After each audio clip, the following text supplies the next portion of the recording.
Hey everyone, I'm here in Curtin University in Perth, Western Australia. It is a beautiful Saturday afternoon and I'm here at the first LEGO League finals. There are people and kids absolutely everywhere with their LEGO robotic creations. They are all here competing for a spot in the first LEGO League. So there's all these cool robots going around. There's a bunch of other cool stuff. There's a little VR setup. We can sit there and have a virtual reality experience. There's sporting, there's food, there's drinks.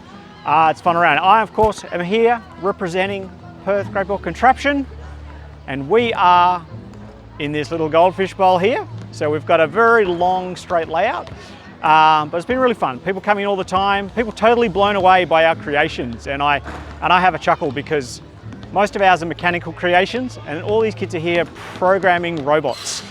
So their stuff is way more advanced than ours, and they're still blown away by what we have on the table. So let's turn the camera around and have a look at what we brought today. All right, so we're going to begin the loop where we end it, which is with my little truck, and that's providing a little bit of shortening our return loop, and that's going into a stepper module. The next one after that is an inline golf putter. So this is really neat. If we have a look over the top here, you'll see it's got a couple of pistons lifting the balls up. Let me find some balls. Oh, here we go. Awesome. So we've got a couple of pistons lifting the balls up, and then we've got an inline putter. So we'll come up here, and then it'll just boot it off the edge there. And this little catcher here is actually to absorb some of the energy coming out of that. From there, we're into a little sawtooth, doing a great job of lifting the balls up into the next module. And then on to the little double shooter. This one's quite a little module. It's got a good solid fire off it, which means that we have this big net here to catch and absorb all the energies of the balls flicking over. We're into one of Tom's perpetual prototypes. I believe this is the Dunes variant. A little gravity powered shooter, gravity powered, inertia. From there into Sawyer's scissor lift. A very fun module to watch. Another one of these ones that I could watch all day. It's like, I think the longer you look at some of these things, the more complex you realise they are, and you really start to appreciate just how kind of nifty they are in their lifts. Our next one along is a smaller version of a wheel lift. There's really a cool variation in wheel lifts these days. They range from ones that are just 2 bricks wide. This one's around 10 brick wheel diameter. A bit further down we'll have like one that's almost a foot in diameter. From there we're onto a rainbow sawtooth. This of course was one of the Brickworld workshop modules. Our next one along is the hamster wheel, and then we're into tilt shift. As in previous videos, this is another one of my favourites. I love how the balls are slowly lifted through the module using inertia. There we go. Here's a couple of balls. Keep up with the balls, as they say. All right. We're then on to a Carden Cup something. I've already forgotten the name. I got told it 2 minutes ago. But yeah, so the Carden bit is, we've got a little 2-to-1 here. We've got a 20-to-40, providing the priming ratio. One of those ones that I think I could study for hours and still not quite absorb the way this little time mechanism works, but very cool. Comes around and we'll pick the balls up when we have a couple of balls come through, and then move them along. Into another one of the Brickworld modules. This of course was the one that they turned into a giant tower, some couple of meters tall. I guess they would have said around 10 feet tall. The stackable Brickworld module, I guess it is. Then onto this neat little module. It's had a few reliability improvements since last time, and we've got this little mod here where we've got I don't remember what this is, like a little crate, isn't it? I'm sure someone will correct me in the comments on what this Lego brick is called, but it works really well for positioning the balls in just the right position so that they can do pitch up. Next one along is Six Heads, and that's been happily eating balls and passing them on to the next module all day. And next module requires a few steps backwards because it is, of course, Black Widow.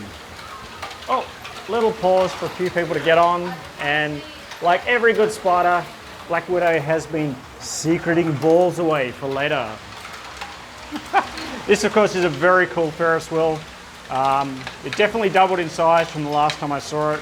Hopefully it's not a pattern of sizing because we won't be able to fit it on the table at our next show. We are into a counter. So this is actually, I think in one of my earlier videos, there was a baseball, a little baseball stadium.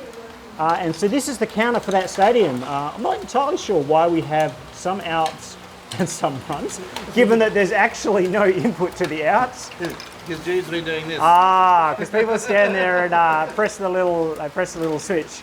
So someone has pressed the switch 78 times. It must be a long day.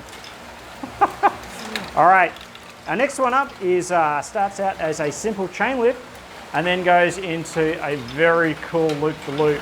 And the first time I saw this, I decided that I will totally rip this off at some point.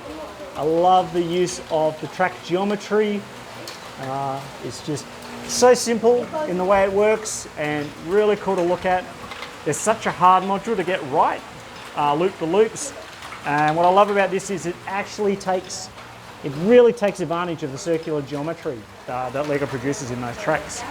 That, of course, actually shoots into this little basket chute right here at the end. And there we go, straight through, first go. Next one along is an Archimedes screw. You know, I say this one's my favorite. They're all my favorite.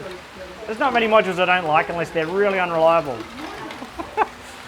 So this one, of course, is feeding the balls up from the bottom using the screw motion to bring them right up to the top into the next module. And this is another wheel lift. So this is what I was saying. So this one's a fair bit bigger. What's this one across? About 5-6 inches. So they really range in size, the wheel lifts. The same motion, of course, which is using a spiral motion to lift them up and into the next module. But yeah, really cool module. I'm starting to shout a little because it's getting a little noisy in here, but we'll press on. All right, we're now into our Rainbow Wave. Woo. There we go.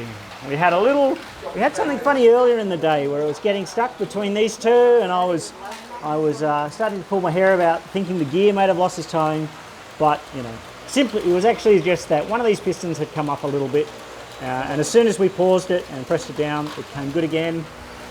And we got this great rainbow action, wave action. The ball's moving to the next one. We're then into a simple chain lift. I think this is WMO1. This is another one you can find instructions online for.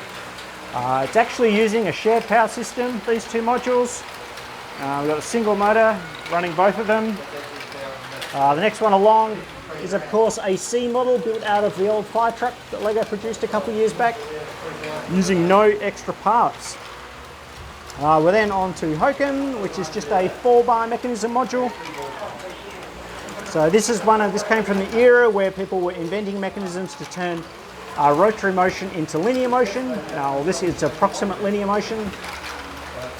Into a Myco stepper. It's been ticking along great all day. Another shared power. These two modules here are using shared power. And our last module before we get to the truck again is a picker module. And yeah, another favorite. I love the way these pick it up. This one's particularly, I really like this one because of its compactness. It's a really small little picker module. And from there we're into a chain lift which leads into the truck. We can see that coming down now. Just pause for a moment. Coming down, down, down. So the truck's been running backwards and forwards about 2/3 of the loop the truck's been completing today. I actually gave the thing a reprogram a week or two back because the old program was just, I don't know really, just decided it didn't want to work anymore. So that's been the loop here at Curtin, first LEGO League. I hope you've enjoyed it and I look forward to making more videos.